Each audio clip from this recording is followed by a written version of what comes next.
are back with the Luzon.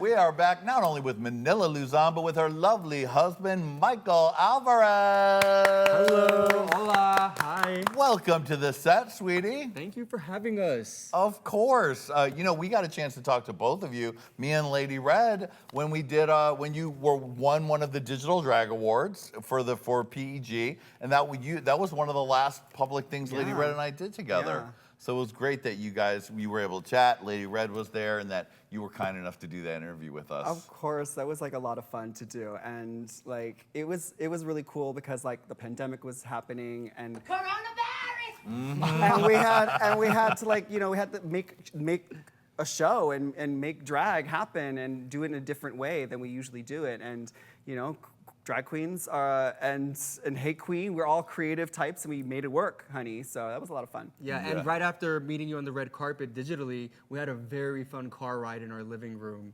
Oh yeah, we like took pictures of us like pretending we were like in the limo going to the red carpet. Like we made it a whole like when Kim Kardashian tweets like all the whole like makeup squad thing for the awards. Yes. We were trying to do that too. We had the red carpet moment. We were sitting on our sofa going to the red carpet moment. So that was a lot of fun. We're just playing around at home.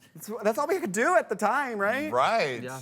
It's good to be married and in love during a quarantine, honey. Now, you guys, and you told us this last time we were here in Manila, but you met in a gay sports bar, Boxers, I think, during a Drag U viewing party. Mm-hmm. Michael, tell me that from your perspective. So I was actually playing pool with my frat bro from college. It was a sports bar, Yeah, Yeah. so we're just shooting pool, and then I hear this voice over the speakers during like commercial breaks, and I'm like, hey, that voice sounds so familiar. It's like, Hakuto. The same voice that was like on the TV. Yeah. Right. Before the commercial break. Yeah, and so I, just walked up to this beautiful, beautiful woman, and I said, hey, I think I saw you on Drag Race. And she goes, oh yeah, you want my number? That's how I remember the story. I was drunk, so I don't remember any of it.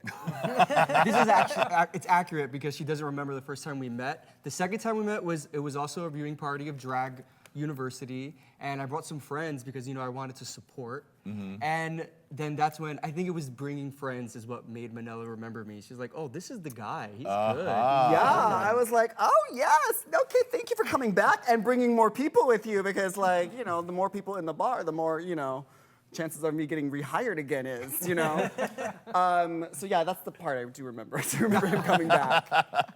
And then you were like, would you like a VIP meet and greet?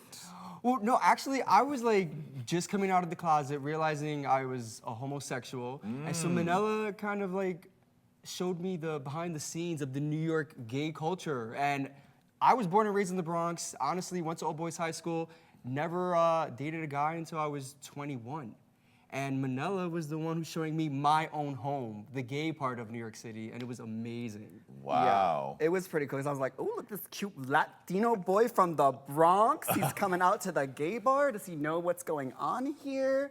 Let me show you around. Mm-hmm. Oh, you've lived in New York City this whole time and you've never been to these parties? I was like so excited. And then of course, the best part about any club is going backstage, right? So I was like, I brought him backstage to like the office. All the drag queens are getting drunk and doing drugs, and the go-go dancers are fluffing themselves to go back out there. And he was just living. And I was actually, this was like following my 9 to 5, so I'm like in a business suit, but like with a boner. And I am just like, what? This is amazing. And then, a few hours later, I'm back at the office drinking that black coffee. Like we do. Right. Like us working professional homosexuals do. So you guys got married on Christmas Eve 2017 in Vegas with an Elvis impersonator. Yes. Tell me about the wedding.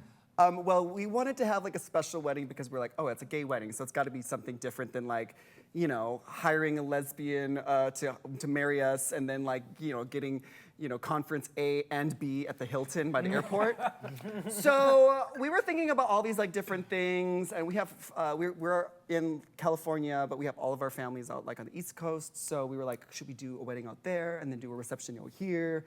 And then we're like, this is costing way too much money, and it's my job to like be the center of attention at a party, and so I get the privilege of like getting dressed up in the most glamorous gowns. So every day I show up to work as a drag queen, it's like my wedding night. You know what I mean? Like my wedding day. So like I don't really feel that need to have that like the flower and the pomp and circumstances and paying for it. Yeah. So then we decided, like, let's just elope. Let's just go to Vegas and like like have a party, like get fucked up, like get And drunk. the one day that Manila is not working is December 24th, Christmas Eve. So I knew that one, we'll either always be together and with family. So I was like, it's the perfect date to get married, to elope. We didn't tell our family up until we were in the limo, and I was wearing my mother's wedding dress. Wow. So Yeah. That's a gag. That was the fun part, yeah. He had found his mother, one of his mother's wedding dresses. She's been married a few times. She's like the Elizabeth Taylor of the Alvarez. Here we are. Oh, that is definitely it. I look gorgeous. So we went all around Vegas with that. It was amazing. Dragged it through the mud, honey. It was just covered with like filth, like dirty condoms, and those like little flyers of strippers that they always pass out on the street. Well, thank goodness you got married, fell in love, and you now have each other through the quarantine, and you're a production team for the Manila Luzon company together. Yeah, I mean, I can't do what I do without him because he's just there to like be there for my support like crazy. And I've always kind of been like, I don't want to have like to put the responsibility of like my significant other to be my assistant of my drag, but he's just so thoughtful and willing to share and like be there for me, and he knows me so well that he already knows what I need before I even need it because he's just been around for that long. You know, we've been together for like over 8 years, 8 years now, so. Yeah, and I've been supporting my girl, bringing friends along since we first met. So, you know, it's a match made in heaven. Manila Luzon is the creative, artistic soul that I've always been dreaming for, and I'm like the nerd who likes numbers. So it just happens to work out. That does work, sweetie.